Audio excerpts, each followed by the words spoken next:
Batayo ya 37 irwanira ku butaka yafande nyakubahwa Perezida Vladimir Putin zifatanyije n'ingabo zirwanira mu kirere zafashe miri ikigo cya gisirikare cyo mu gace ka Severodonetsk, kimwe mu bigo bikomeye binini bya gisirikare kiri muri aka gace ka Severodonetsk, icyari kibitse imbunda cyaherukaga kwakira mu byumweru 2 n'igice bishize, cyahawe na Leta Zunze Ubumwe za Amerika, Slovakia ndetse na Ireland. Ingabo za Perezida Vladimir Putin zagifashe mu mirwano yamaze hafi isaha n'igice, aho ingabo za Perezida nyakubahwa Perezida Vladimir Putin nizifatanyije n'ingabo zo mu kirere zafashe aka gace mu mirwano yari ikarishye mu gihe cyari kimaze iminsi igera kuri 3 cyarakiriye amakuru ko kino kigo cyakiriye imbunda za kirimbuzi ndetse n'intwaro zikomeye karahabutaka zoherejwe na Leta Zunze Ubumwe za Amerika ku kagambane gakomeye n'igihugu cy'Ubudage, kubera ko ariyo nzira cyane cyane mu Budage, kuko ariho izi ntwaro zikomeza kugenda zinyuzwa mu buryo bw'ibanga ryo hejuru. Izi ntwaro zafatiwe muri iki kigo cya gisirikare ku itegeko rya nyakubahwa Perezida Vladimir Putin. Yahise ategeka abajenerali bari ku rugamba ko izo ntwaro zigomba guhita zoherezwa mu gace ka Karnihiv, aho imirwano ikomereje, kuko ngo aka gace ka Severodonetsk iki cyari ikigo cya gisirikare cyakomeje gusa nk'igihagararwaho n'ingabo za Ukraine zifatanyije n'iz'umuryango wa OTAN mu byo gutabarana. Gusa nyakubahwa Perezida Vladimir Putin yahise ashimira abajenerali be bari ku rugamba kubera ko bakomeje kugaragaza umuhate ukomeye usa n'utandukanye wakomeje gukoreshwa mu minsi ya mbere y'intambara igihe yatangiraga ku butaka Ukraine. Naho ku rundi ruhande rw'intambara ku butaka bwa Ukraine mu gace ka Kherson, ingabo za Ukraine zabaye nk'izikoza agati mu ntozi ubwo zahanuraga indege y'intambara yo mu bwoko bwa Mi-27. Ni muri operasiyo ingabo za Ukraine yari yise ngo Make them fall. Tugenekereje mu kinyarwanda ni nko kuvuga ati tuma bagwa, maze itsinda ry'ingabo za Ukraine zigeze kuri 5 hamwe n'abaturage bageze kuri 4 bafashe uyu mwanzuro, maze barasa misile karahabutaka kuri iyi ndege ya Mi-27 y'Abarusiya yacaga muri aka gace iri gucunga umutekano. Ibintu byahise birakaza Perezida Vladimir Putin, akavuga ko nta kindi gikwiriye izo nkozi z'ibibi keretse kuhitamo abagabaho ibitero mu buryo bwo kubabaraza no kubaryoza.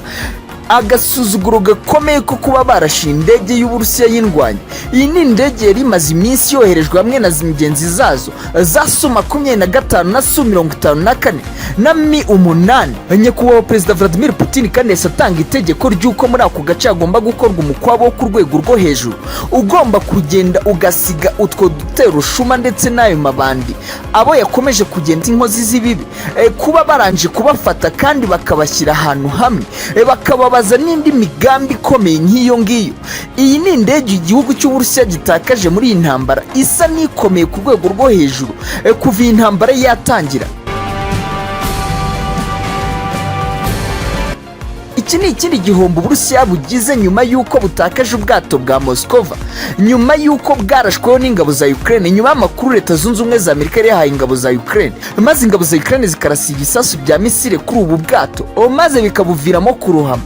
Gusa mu minsi ishize igihugu cy'Ubushinwa cyari cyohereje inkunga ikomeye y'ubwato bugomba gusimbura ubu bwato bwa Moskova bwari bwarohamye buraswe n'ingabo za Ukraine. Naho ku rundi ruhande ibiganiro birakomeje hagati ya Perezida Volodymyr Zelensky na Recep Erdogan wa Turkiya, aho Perezida Volodymyr Zelensky akomeje gutakambira Recep Erdogan wa Turkiya ngo amufashe kuba yakemeza Perezida nyakubahwa Vladimir Putin w'Uburusiya ngo yongere asubukura ibiganiro bibe byakomeza kongera gukorwa hagati y'igihugu cya Ukraine ndetse n'Uburusiya. Ibi ni ibiganiro bikomeje kugenda bikorerwa kuri telefone hagati ya Perezida wa Ukraine Volodymyr Zelensky hamwe na Recep Erdogan wa Turkiya kugira ngo babe bareba neza noneho ko Turkiya yakongera kuba umuhuza hagati y'igihugu cy'Uburusiya ndetse na Ukraine kugira ngo ibintu byongere bisubire mu buryo. Ariko Perezida wa Turkiya Recep Erdogan yakomeje kubwira Perezida Volodymyr Zelensky ko ngo mu minsi yashize yagerageje gukora ibishoboka ibyo ari byo byose ngo habe hakumvikana hagati y'Uburusiya na Ukraine, ariko ngo Ukraine igasa n'igorana. Gusa Erdogan yemereye Perezida Volodymyr Zelensky uko agiye gukora ibishoboka ibyo ari byo byose akaba yareba ko yakumvisha uruhande rwa Perezida Vladimir Putin w'Uburusiya ko ngo ibiganiro byasubukurwa mu mayira mashya. naho mu yandi makuru umuyobozi mukuru w'ikigo cya NSA cya Leta Zunze Ubumwe za Amerika hamwe akaba n'umuyobozi mukuru mu by'umutekano wa Leta Zunze Ubumwe za Amerika yamaze gutangaza ko Leta Zunze Ubumwe za Amerika yakiriye amakuru avuga ko Uburusiya bushobora kuba buri gutegura gahunda yo gutera Leta Zunze Ubumwe za Amerika ngo none bakaba bari gukora amanywa nijoro kugira ngo barebe neza uburyo Uburusiya buri kubiteguramo ngo kandi babashe no kumenya ngo ibikoresho bizakoreshwa mbere y'uko bikoreshwa. Ubu bwoba Leta Zunze Ubumwe za Amerika ifite nyuma y'aho Uburusiya bukomeje kugaragaza ko bukomeje gukora intwaro zikomeye kandi Leta Zunze Ubumwe za Amerika itarageraho, bakaba bakomeje kwikanga ko Perezida Vladimir Putin bishobora kubyuka byahindutse akaba yagaba ibitero kuri Leta Zunze Ubumwe za Amerika kandi badafite uburyo bwo kwirinda izi ntwaro zikomeje gukorwa kuko ngo ari intwaro zitarabonerwa formule n'ikindi gihugu, cyane cyane ko bikomeje gukorwaho n'abashakashatsi n'abashinzwe ibya siyanse mu gihugu cy'Uburusiya. Ibi akaba ari byo biraje inshinga Leta Zunze Ubumwe za Amerika yo kumenya niba koko Uburusiya bwabo butari gutegura gahunda. Ni nyuma y'aho mu minsi ishize igihugu cy'Uburusiya cyashyize hanze misile iri mu bwoko bwa ballistic ya Salmat, bavuga neza ko ari misile ishobora kuba igenda kurusha ijwi, bavuga ko ishobora kuba yarenga ibihugu kandi ikaba yangiza bikomeye ahantu ibashije kuba. Ibi rero nibyo bikomeje gutera ubwoba Leta Zunze Ubumwe za Amerika, aho uyu muyobozi avuga ko aya makuru bakiriye bari kuyanonosora mu buryo bukomeye ngo bamenye niba koko Uburusiya bufite uyu mugambi ngo kandi cyangwa niba bafite uyu mugambi n'ibikoresho bazakoresha batangire bakora amanywa nijoro birinda uyu mugambi wa Perezida Vladimir Putin. Nk'uko tubikesha igitangazamakuru Infox News, abasesenguzi mu bya politiki bakorera kuri iki gitangazamakuru bakomeje kugaragaza ko Leta Zunze Ubumwe za Amerika iri sesengura no gutangaza aya makuru ari ubwoba bafitiye nyakubahwa Perezida Vladimir Putin kuko ngo yakomeje kubereka ko igihugu cy'Uburusiya ari igihugu gikomeye, cyane cyane ko ngo bakomeje guhanganira ku butaka bwa Ukraine ariko agakomeza gusa n'ubaganza.